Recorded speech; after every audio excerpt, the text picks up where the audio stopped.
Right? You did all the purification already? Yes. Okay. All right. Okay. So, oops.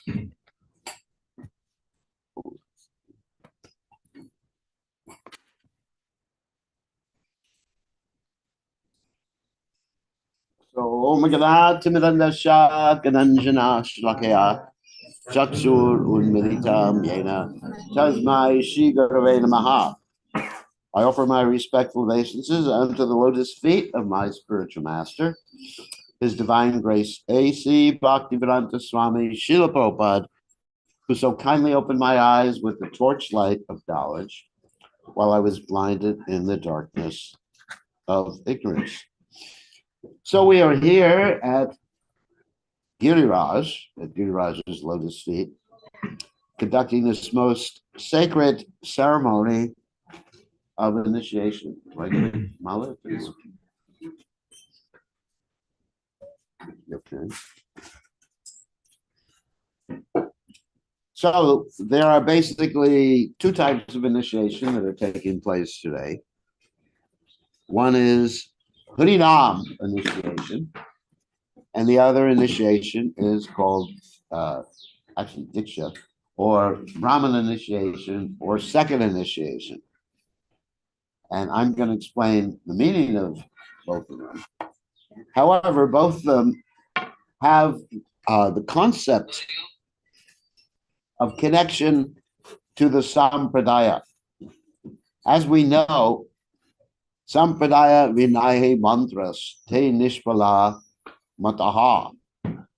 That if one receives a mantra and it's not in disciplic succession, and it hasn't been given to him by a representative of the disciplic succession, then that mantra won't work. For example, one may read the Atharva Vedas and find out where the Brahmastra mantra is. You all heard of the Brahmastra weapon? Brahmastra weapon is more powerful than a nuclear weapon, and it's very focused. So many of us would like to use it sometimes on unnamed people. But try as we may, it didn't work. Oh, I'm sorry. I never tried it. So, but try as you may, it won't work. Why won't it work? Because you haven't been initiated into that mantra. Also in the Ramayana, we find that Lord Ram and Lakshman, they're given weapons. So what does it mean they're given weapons? It's not that they hand them a bow and an arrow, but they give them the mantras by which they can invoke the astras. Now, Ram obviously doesn't need to take initiation. Neither does Lakshman. Neither does Krishna. But they're setting an example of how it is important, essential, to accept the mantra in disciplic succession, or else it doesn't work. Very, very important. Not only does the mantra have to be in disciplic succession, but one has to get the guru's permission to chant the mantra. You can say, oh, there's so many mantras in disciplic succession. For example, today some devotees are getting the Gayatri mantras. So if one really wants to find out what the Gayatri mantras are, they simply need to Google them. For those who don't know what Google is, anyway, you're in the wrong age. And you find all the mantras that we give.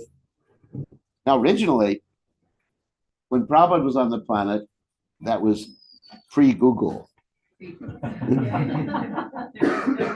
BG before Google. BG and AG after Google. You understand? So when Prabhupada was on the planet, he gave us a slip of paper and it says, don't let anyone else see this paper unless they're second initiated. So it was like secret. And when we were chanting and learning the mantra, we would keep it very close to our chest, look down, and say to other devotees, get away. You're not allowed to see it. So nowadays, everybody knows it. I mean, like I said, if you go on the internet, but it will not be effective unless, even though it's a bona fide mantra in disciplic succession, it will not be effective unless you actually are initiated and given permission by the guru to chant that particular mantra. Now, you may say, what about the Hare Krishna Maha Mantra? That's an interesting question. So we're all chanting Hare Krishna, and some of you were not initiated, and you were chanting Hare Krishna. So what am I doing? Is this going to work? Is it going to be useless? No, it will work. Because Lord Chaitanya has initiated everybody with the Hare Krishna mantra. So why do we have first initiation then?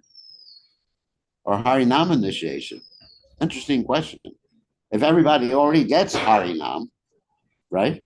Everybody's already gotten Harinam. The whole universe has gotten Harinam. So why do we have this Harinam initiation? The reason we have it is that we want people to understand how to chant the Maha Mantra and to follow the etiquette, because to reach perfection in chanting, one has to follow the authorized procedure. And the authorized procedure is according to the Acharyas, Rupa Goswami, Sanatana Goswami, and Sri Chaitanya Mahaprabhu, Ado Guru Para Ashraya. One takes shelter of the lotus feet of a guru who is present on the planet. There's these people who say that you can take shelter of a guru who is no longer physically present.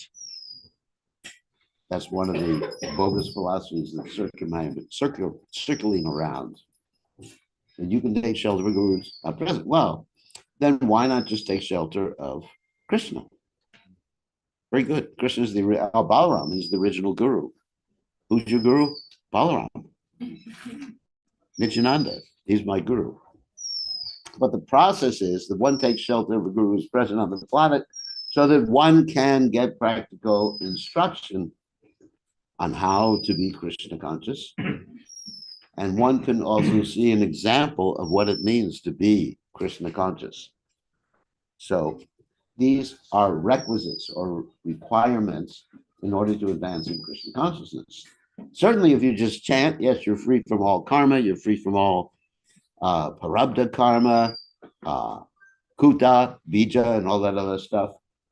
But if you really want to go back to home, back to cottage, you got to fulfill the requisites of accepting initiation, even Harinam initiation from the spiritual master. So that's very important. So what is this Harinam initiation, first of all? It is not only that you've accepted a spiritual master, but you are taking certain vows or promises. Sometimes people say, we don't need to take a promise or a vow and chanting Hare Krishna all day long like that. Well, the point is that if you don't make a promise or don't take a vow, then when Maya comes, when there's some test, and there will be so many tests, things will happen in your life, then you will neglect the chanting of Hare Krishna. You will neglect, possibly, the following of the four regulated principles. I know in my own life, because I never neglected, but there's been many instances where I've been incapacitated in different ways. Incapacitated means sick or some challenge in life like that, like someone not giving you enough time to chant Hare Krishna. That happens sometimes. Let's say you're working a job. But because you've taken a vow, Drita Vrata, you take it very seriously. And many times I've been chanting at 10 o'clock at night, just chanting all my rounds because something happened during the day. And many times, not many times, but sometimes when I've been incapacitated, I've had to be chanting lying on my back in bed. But I know I'm always going to complete the 16 rounds. And I always have since actually, even before I took initiation, since 1971. I've always done it because I know that's an obligation. There's no question of not fulfilling an obligation. It's like breathing. Nobody forgets to breathe, hopefully. So it's like breathing. Don't say, oh, well, I'm not going to breathe today. So that's how important it is. Keeping promises. So that's a very important reason for initiation. So accepting a guru, keeping promises. And one of the promises that one makes at the first initiation, one makes the promises to obviously not break the 4 principles of irreligiosity, what we call it on the positive side, the 4 regulative principles, like no meat, fish, or eggs, no intoxication, no gambling, no illicit sex. Like this, the 4 regulative principles, don't break them. So you make that promise no matter what comes up in your life. And then you promise to chant, as I said before, 16 rounds a day, no matter what comes up in your life. And you promise to, in addition, you promise to dedicate your life to following the instructions of the spiritual master who is representing Krishna. And then additionally in this gun, you promise to remain within the International Society for Krishna Consciousness, serving Srila Prabhupada's mission.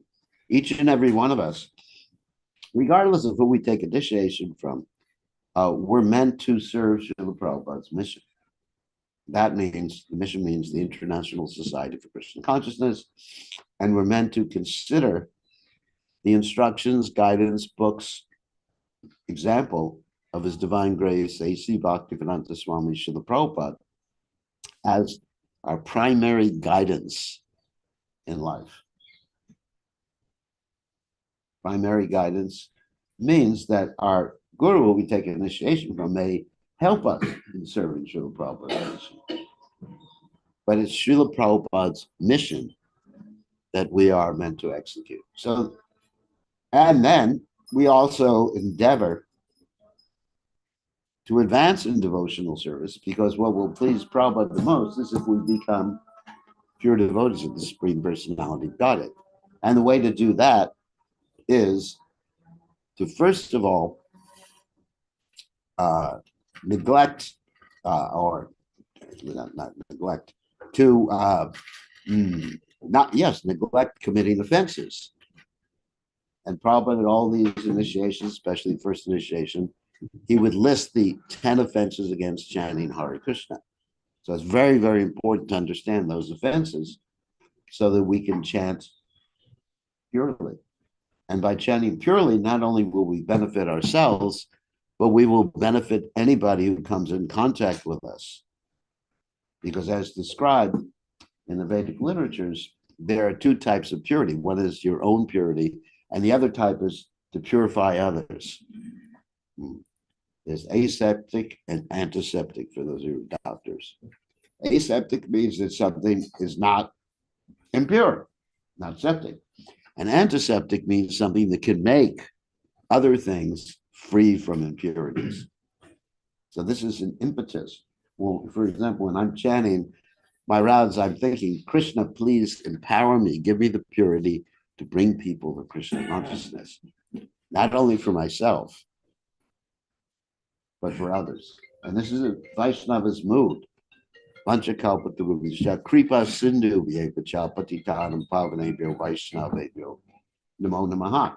So anyway, so the 10 offenses that is to be avoided are as follows. And generally, when I speak about the 10 offenses, I try to put them in a positive uh, vein.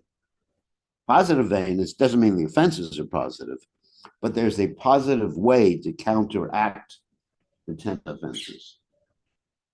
Okay, let's start.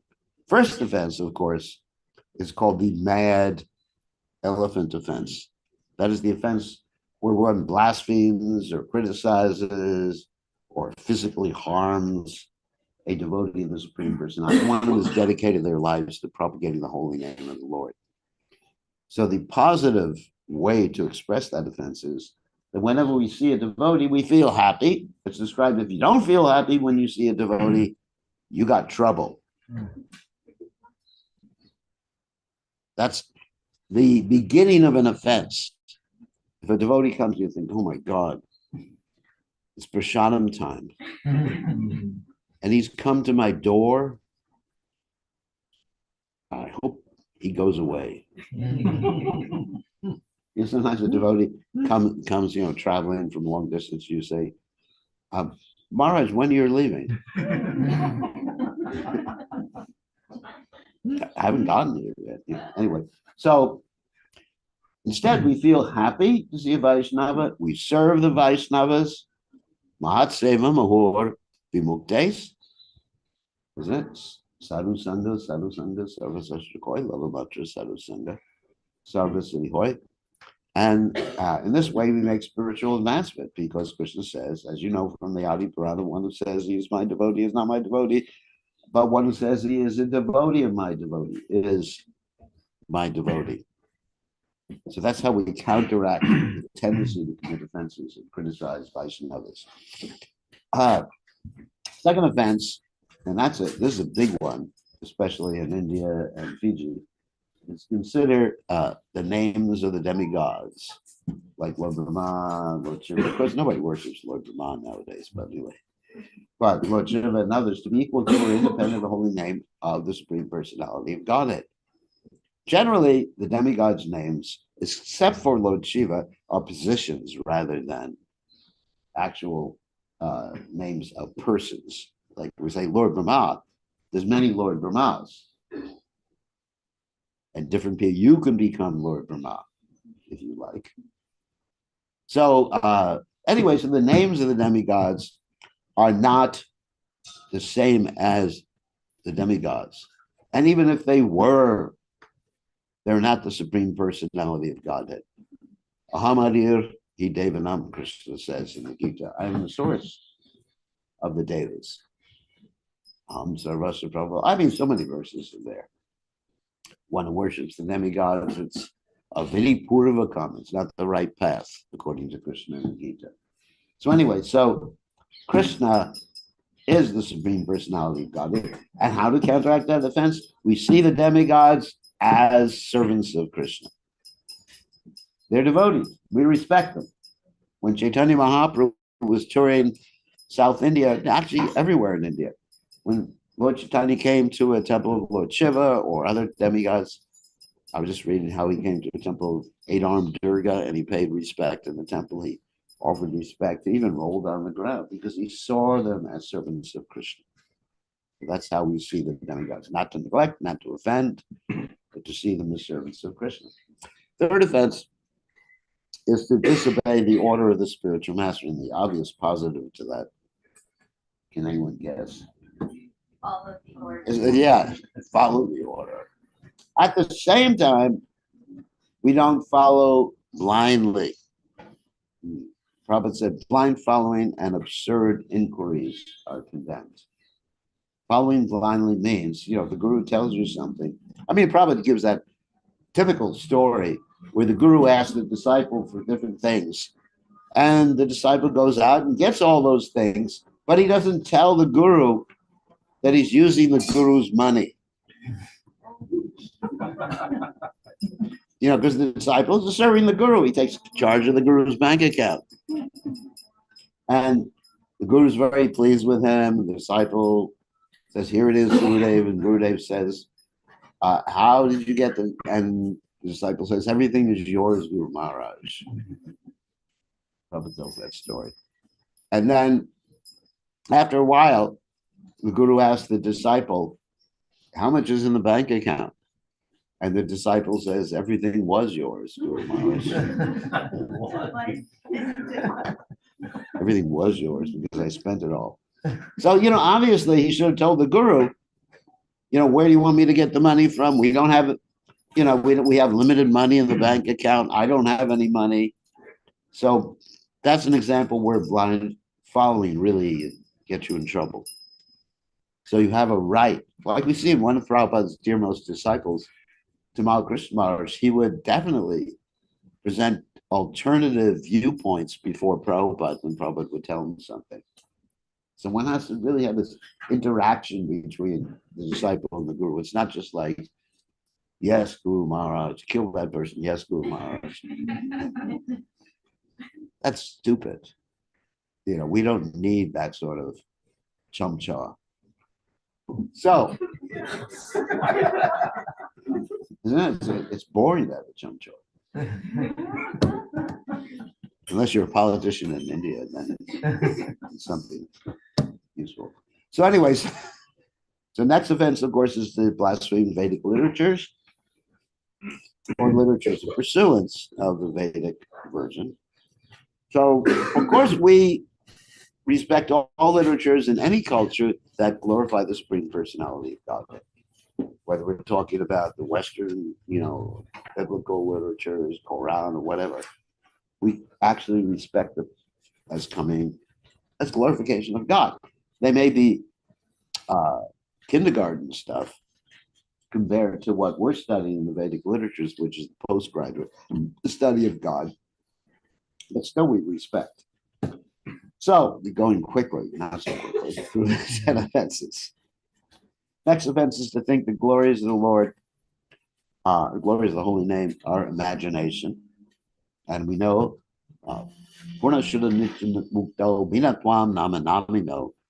Krishna is non-different from his name. And we keep this at the forefront of our consciousness when we're chanting. So we're directly communicating with Krishna, or as Prabhupada said, Krishna is dancing on the tip of your tongue. Next offense is to give some crazy, perverted interpretation of the holy name of the Lord. We know that there are bona fide meanings of the holy name of the Lord. For example, the word Krishna means Krish, attraction, or attracts you. He who attracts you, and Na, he who gives you ananda, or bliss. Also means he who negates all your material sufferings. Na can mean both things, ananda and negation. So, anyway, so the next offense to be avoided is to commit sinful activities in the strength of chanting, because we know by chanting you nullify all of your karma, as we mentioned before, kuta, bija, prarabdha, aparabdha, karma. So one may think one has a license now to do anything, and then you chant Hare Krishna afterwards. Somewhat like Prabhupada said, it's like the Catholics who confess. Because every week the Catholics, I don't know, they all do this, or some of them do this, but they would go into confession and confess their sins, and the father, that means the priest, he would say to them, "You're forgiven, my son." And next week, same thing. Every week, "You're forgiven, my son." It doesn't work like that. Prabhupada said, 3 strikes and you're out. In other words, yes, you do something, you slip up, you come to Krishna and say, "Krishna, Hare Krishna, forgive me." Okay. Second time, okay. Forgive. Third time, you rascal. Probably compared it to the American game of baseball, 3 strikes and you're out. Yeah, I don't know about cricket. So,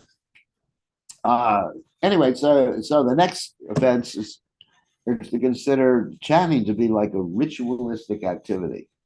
Just like we've set up this nice island here. It's beautiful. And it's not the same as chanting. Or wearing dhotis. That's a ritual. It's a tradition. We do a lot of things that are traditional, that are not eternal. We don't know. I mean, I frankly don't know what they wear in the spiritual world. When they wear dhotis and saris or gopi skirts or lungis, they wear something. But and in different sampradayas, they have different tilak, wide tilak, narrow tilak, and everything like that. But these traditions help us become Krishna conscious. They're assistants, but they're not the same as the chanting of the Hare Krishna Maha Mantra. Chanting Hare Krishna Mantra is the Yuga Dharma. It's non-different from Krishna. That's all you really need. And everything else we do is to assist us in the chanting. Remember that. Kali Kalera Dharma Krishna Nama Sankirtan. Ekon Dharma Krishna Nama Sankirtan. So, next offense is to instruct the glories of the holy name to those who are faithless. Is it interesting? So then should we all stop distributing books? Yes, you say? No. Actually, this means that when we're talking to someone or instructing someone, we have to consider who we're talking to, who we're instructing, and how much they can hear. Because everybody has a different capacity, or everyone has different biases, which may cause them to criticize or block whatever you're saying. So you have to be very careful. Preaching or communicating Krishna consciousness is a two-way street. You have to consider your audience and present Krishna consciousness purely, without change, without adulteration, according to their ability to receive. And the final offense is interesting offense too. Not to have complete faith in the chanting of the Hare Krishna mantra and maintain material attachments in spite of understanding so many instructions in the matter. So the whole idea is, rather than being or feeling guilty that you have material attachments, is to try to gradually cleanse yourself. Because as we know, Cheto Dharma Marjanam, the whole process of chanting the Hare Krishna Maha Mantra in the beginning, according to Chaitanya Mahaprabhu, is meant to cleanse the heart. And the heart right now, the consciousness, the Chaita, is actually absorbed in material, not only attachments, material designations, material illusion in so many ways. So the whole idea is to wake up, as Lord Chaitanya, as Bhaktivinoda Thakur says,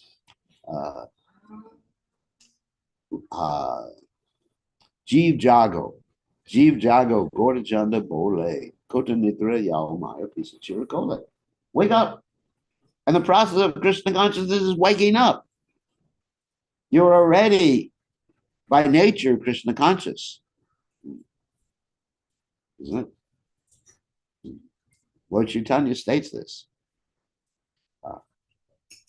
That such a kodanoi. It is not something that you obtain from somewhere else. It's not. It is something that is part of your nature. This is Chaitanya Charitamrita, I'm quoting. And how do you attain it? Shravanadi Shudachite Kore Doi. By chanting, hearing Shravanadi Shudachite. By hearing, first of all, and chanting. And in this way, you realize who you are. It's like waking up. Prabhupada said it's like waking up in the morning, that nobody has to tell you, unless, of course, you have Alzheimer's disease. It's another issue. But generally, for most of us, we wake up in the morning. We don't have to like pick up a book and read. You are Bir Krishna Goswami, and you are meant to chant Hare. Oh, yeah. Because you remember, automatically, when illusion becomes dispelled, when the dream world that we were immersed in becomes dissipated, it may take a few minutes. You may want to jump back into your dream. but still your real nature or real material nature becomes apparent to you at that particular point. So, and then another like considered the offense, of course, according to Bhaktivinoda Thakur, is an overriding offense, which is inattentive chanting. So one has to be attentive, because if you're not attentive, all the other offenses will come, or at least some of the other offenses will come and manifest. So that's first initiation. Okay, I haven't finished with first initiation yet. Then on the really positive side, one should study the Shikshashika given by Sri Chaitanya Mahaprabhu to understand the proper positive mood to chant Hare Krishna or with. The Shikshashika is very important. Bhaktivinoda Thakur is devoted, and Vishwanath Chakravarti Thakur have devoted different books or written different books just to analyze the Shikshashika, not only in terms of different levels of spiritual advancement, like we know in Nectar Devotion, we've been reading Ado Shraddha Sadhu Sangota Kashamakriya, beginning with initial faith, association with the devotees, getting rid, following the rules and regulations, getting rid of the anarthas, and ultimately coming to prema. The Shikshashika verses relate to these different stages. Not only that, but they relate to the Lord's Ashtakaliya Leela. For those who don't know what that is, that's a little advanced. That means what Krishna does at different times of the day, and also Chaitanya Mahaprabhu's Ashtakaliya Leela. So there's Shikshashika on many levels is one of the most important, if not the most important, text to understand and progress in Krishna consciousness, and to understand how to chant the holy names. So we advise the devotees to regularly study the Shikshashika, read even the books of Bhaktivinoda Thakur. So modern Bhashyam about the Shikshashika, Vishwanath Chakravarti Thakur, like Madhurya Kadambini, and other literatures that relate to the Shikshashika, and this way gradually advance in devotional service and perfect your chanting. So that's the first initiation in a nutshell. And so the second initiation is called the Brahman initiation, Gayatri initiation, etc., like that. In this second initiation, one not only chants the Gayatri mantra, but is instructed to cultivate even more, let's say there's more emphasis than before, to cultivate the mode of goodness. Because a Brahmin is not someone who is born in a certain family, like Sharma or Trivedi, Vivedi, Chaturvedi, get all these Vedi, or Ekavedi. I know there's no such thing. So that's a Brahmin is one who is Chaturvarnamaya Shashtag Guna Karma Vivaksha, is one who has the qualities of the mode of goodness. And a Brahmin is the head of society, which is what we need. Like I was listening to a class about 2 days ago, Prabhupada said, you really can do with a lot of other parts of the body, not want to sacrifice them. The Prabhupada said you could live without your arms. Not that I want that. You can live without your legs, but you can't live without your head.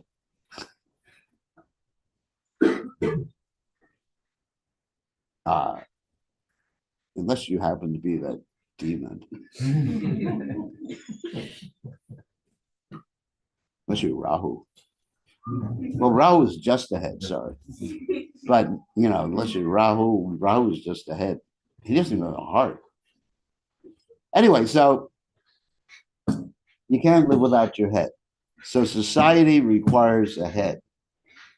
And so we want devotees to develop the Brahminical qualities, which Krishna mentions in the Gita. Samal damak tapaksham shantum arjunaevacha gyanaviganam astigam ramakarma svabhavajam. So those who are taking second initiation, actually everyone should concentrate on developing these qualities. but especially those who are taking second initiation, because they will be seen as ministers, priests, Brahmins, representatives of the Krishna conscious movement.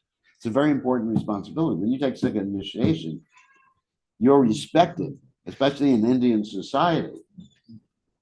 I mean, if you're in the West, people don't know the difference. You say, "Well, Brahmin, so what?" But if you're here in India or in Australia,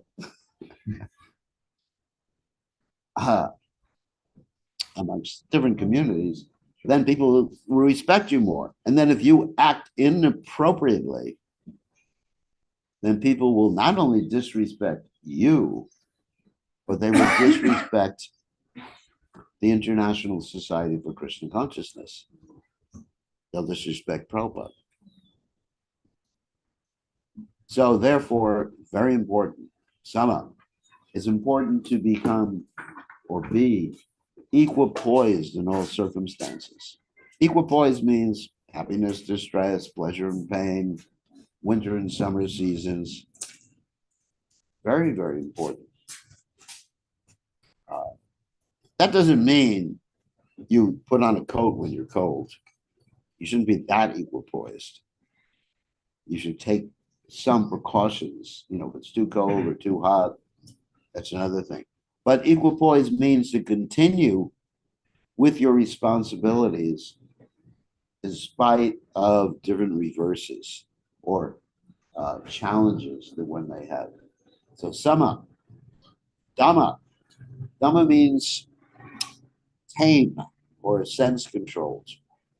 And even though one may have the desire to do something, Vacho Vegam, Manasa Karota Vegam, Jiva Vegam, Mudra Pashta Vegam, you know, you may see some really tasty food. Hopefully it's prasadam. But you know, for example, it may hurt your health. You don't do it. Or you know it's someone else's prasadam. You know, so, unless it's Mahaprasadam, then you can actually steal it. There's an interesting story. One time, Prabhupada offered a sweet ball off of his plate to someone, and the person was very thankful. He offered obeisances to Prabhupada out of gratitude. And then next to him, the other devotee grabbed the sweet ball from his hand, put it in his mouth. And Prabhupada said, "You have made great spiritual advancement." So at certain times, yes, with the prasadam remnants, this is Bhagavatam also states this, of a great devotee, one can take it without their permission. That's the exception.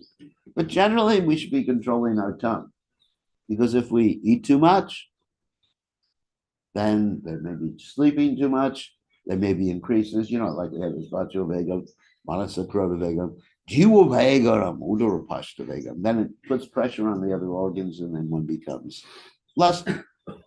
So sense control.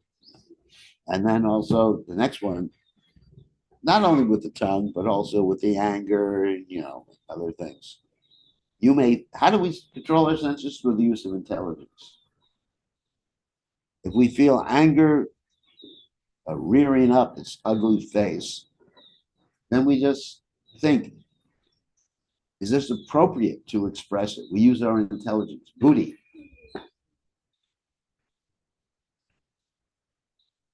As to whether we will express the anger or not express the anger, or how to express the anger, or whether it's productive or whether it's pleasing to Krishna. That involves the other one, tapa, to accept things favorable for serving Krishna, to reject things unfavorable. And perhaps the thing that Prabhupada quoted the most or spoke about the most during second initiation was shocham, cleanliness. Internal cleanliness by, as you chanted this mantra, hopefully, yep. Smarat Pundarikaksham, Savaya, Vyanturak, Shuchi, Shri Vishnu, Shri Vishnu, Shri Vishnu, Om Pavitra, Pavitrava, Sarvastam, Gatopiva, Yak Smarat, you did chant the mantra, right? Yak Smarat Pundarikaksham, Savaya, Vyanturak, Shuchi, Shri Vishnu, Shri Vishnu, Shri Vishnu. By always remembering Vishnu or Krishna, the spiritual master, or our service, And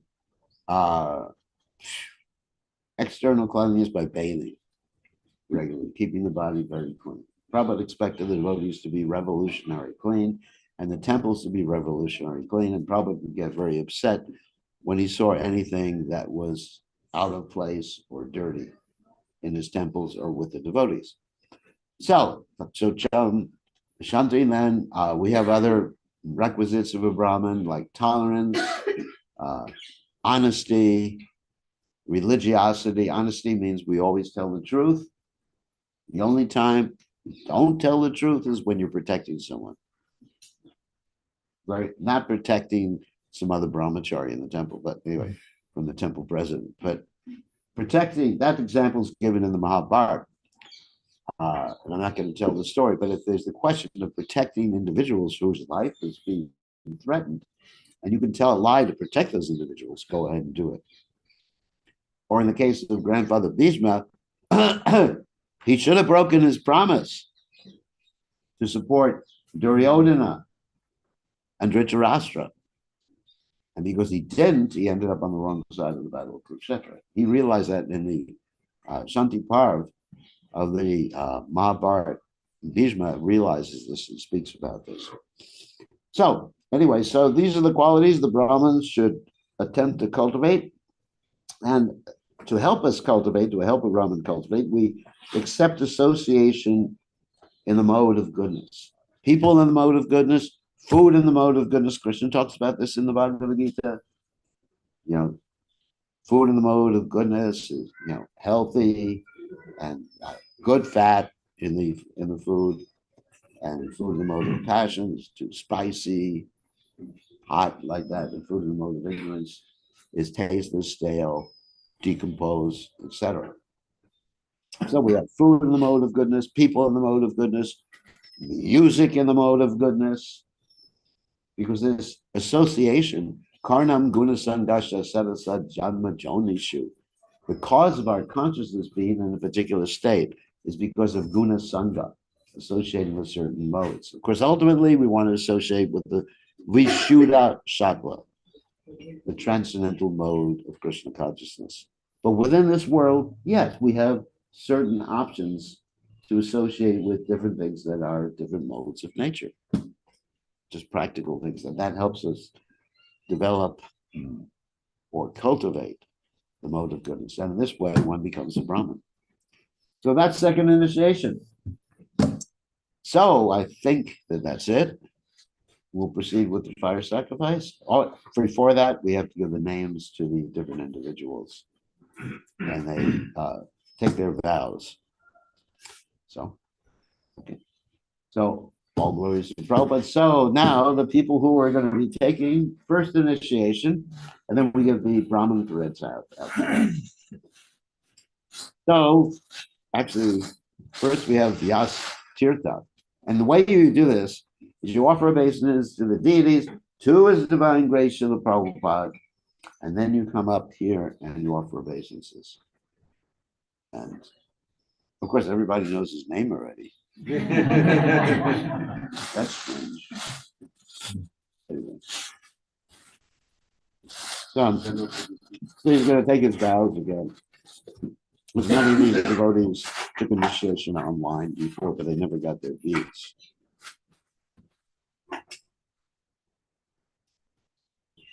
Okay.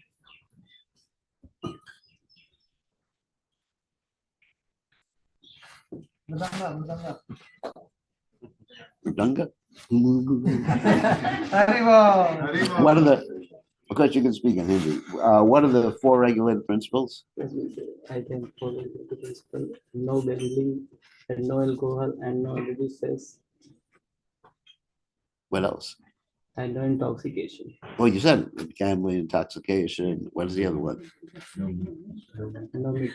No, you left one out. Oh, you gambling, meat eating, meat, fish, and eggs too. You know, eggs are not vegetarian.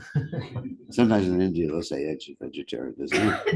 Okay, so you got the beads with your right hand, and of course your name is Vyasa Tirtha.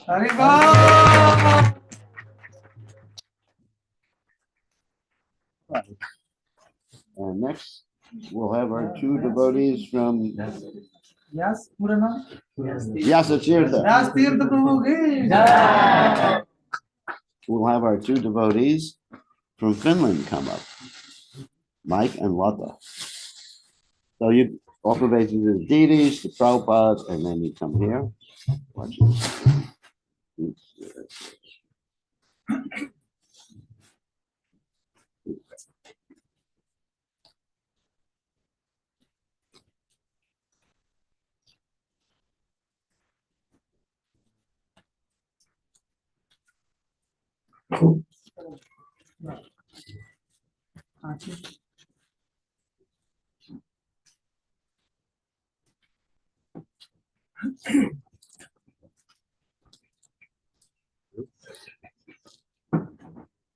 Okay. What's that? No, the neck beat tells you that. Oh, neck beads, yeah. Okay.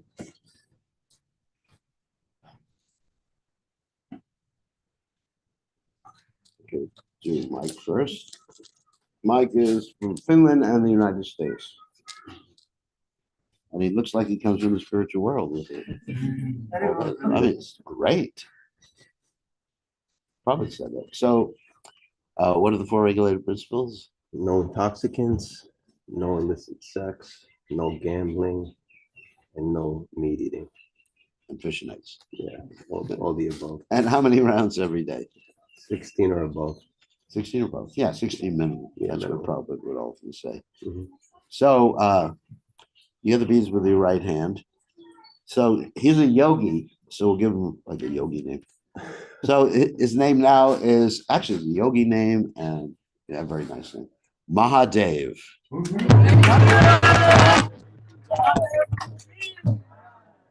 And Mahadev is the greatest Vaishnava. Shambhu. It's a nice name. We got two beads here. Oh, this is the. That's the wrong one. Okay, this is the right bead. Okay, so No English. No. very good. And let's see, how many rounds per day? 16 or more. 16 or more. Very good. And here you get the beads with your right hand. You got a very special name. Your name, all names are special. Your name is Leela Kirtan. David. Leela Kirtan. Kirtan. Leela Kirtan Devidasi ki jai. That means the kirtans of Lord Chaitanya and Krishna's Leelas are pastimes. Wow. Mahadev and Leela Kirtan ki jai. Drum, boom, boom, boom, boom. Okay. And now we have the older couple. That's Ishani and Aray.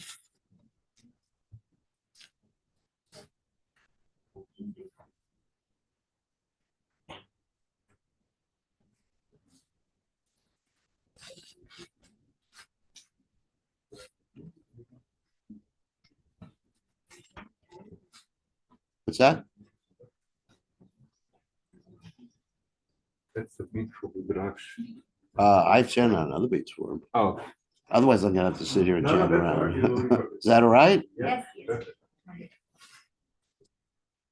But you can give me those beads to replace Okay. the beads I'm gonna. Yes.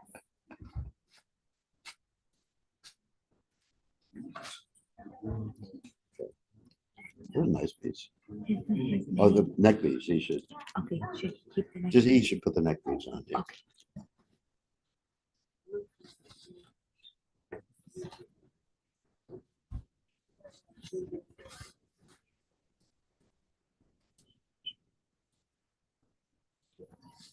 Okay.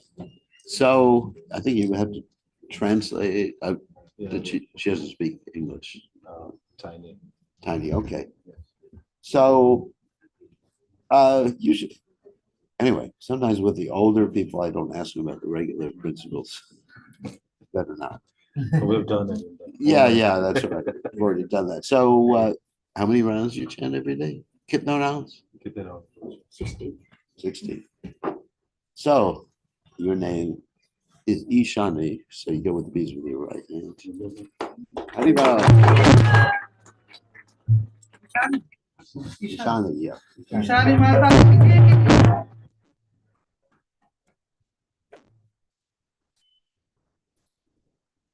So. Okay. How many rounds you should do?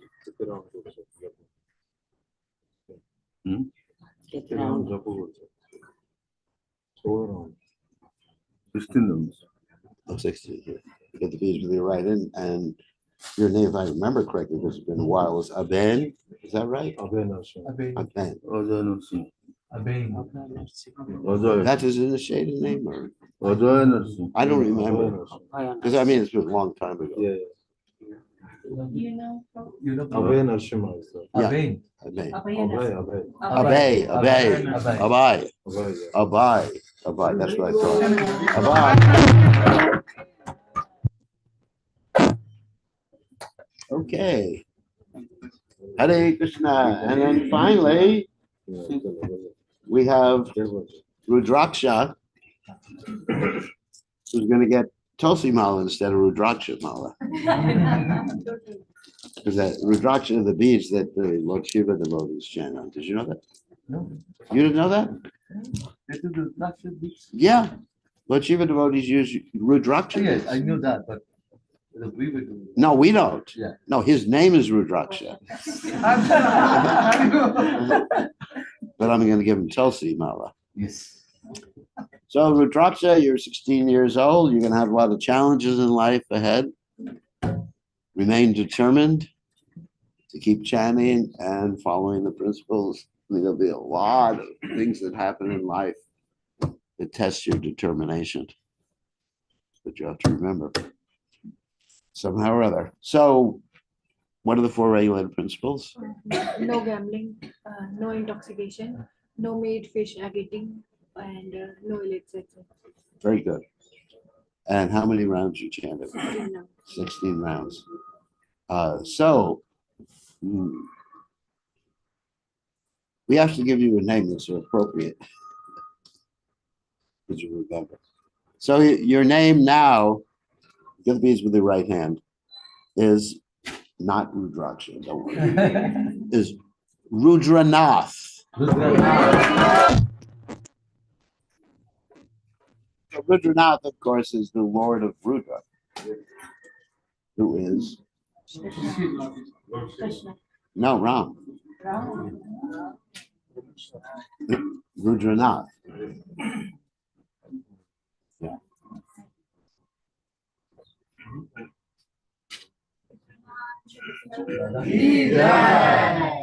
Just like you have the word Jagannath. Jagannath means the Lord of Jagat, Yes, yes. right? So Rudranath means the Lord of Rudra. Ram, Ishwar. Yes. Rameshwara. Yes, now you remember. Yes, yes, yes, yes. Rameshwara. Yes. So it's the same thing, Rudranath, and same thing. So it's the name of Lord Ramchandra. He understands that? Yes. Okay. So any other candidate? Oh yeah, we have the second initiations. Bir Krishna Maharaj. Maharaj. Slight intermission. Okay, so the two men who are taking second initiation come up for your Brahmin threads, and then you get the mantras later. Ladies don't get Brahmin threads. It's interesting, in a lot of the old temples in India, oops, hopefully we will disentangle this. In a lot of the old temples in India, you have depictions of ladies with Brahmin threads. Did you know this? No. South India, Wow. that the ladies actually wore Brahmin threads, and some of the depictions of Lakshmi Devi are like that. But In our Sampradaya, we don't do that. You got to take that off, and then you put your right arm through here in the head, and okay.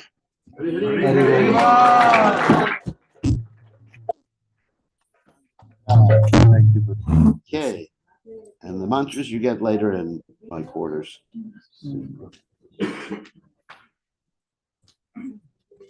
It's pretty good.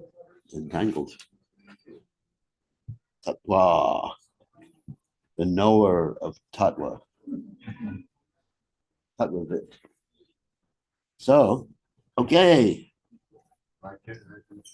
All right. Very good. Now you're Brahmin. If you have the qualities, rather. Instant karma. No, I don't need water. That's just the nice air and, you know, some sickness. Okay. Now we'll proceed with the yajna. Srila Prabhupada ki jai.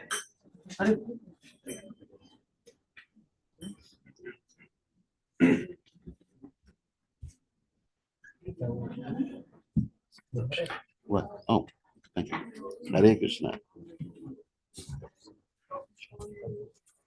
Hare Krishna.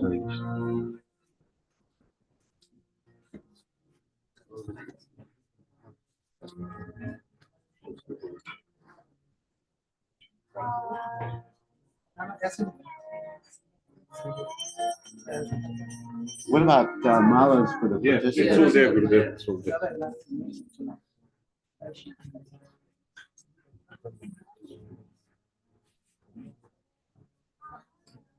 Participants should have malas on. Are they going to put them on?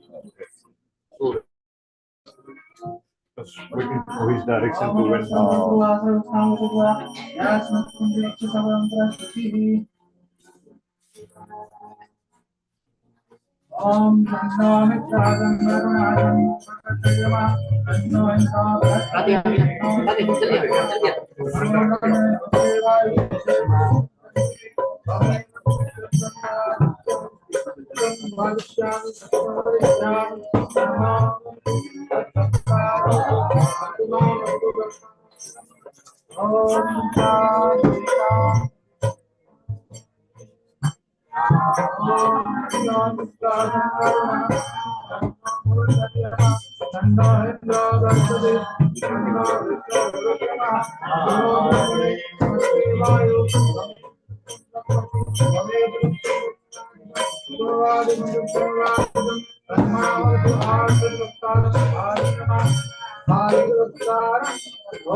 Hare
The